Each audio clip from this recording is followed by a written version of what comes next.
Jay po from Certified Kapamilya. What are you most thankful for about each other na lang po? Ako siguro I'm thankful kasi ang daming times na napagod ako sa taping.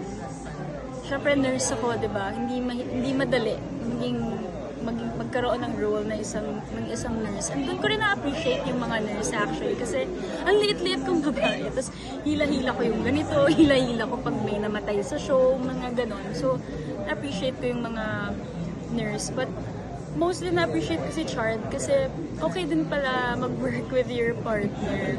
Kasi parang pag may mga times na napapagod ako, tinutulungan niya ako, chini-cheer up niya ako. Pag may mga times mas masakit yung puso ko sa taping, inaalalayan niya ako, binibilan niya ako ng pagkain.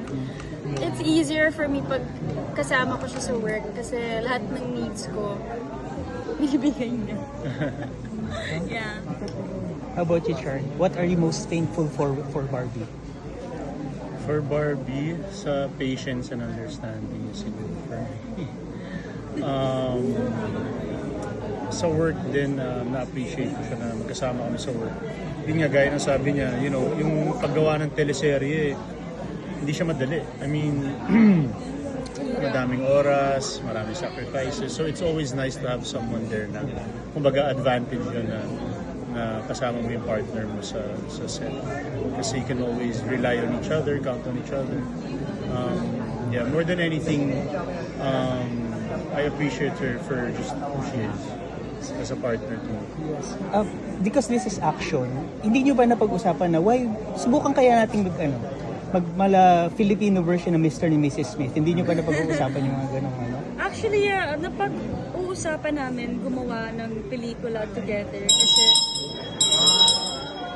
kasi parang kay Jamila, diba, sobrang limited ng lahat kasi Muslim siya.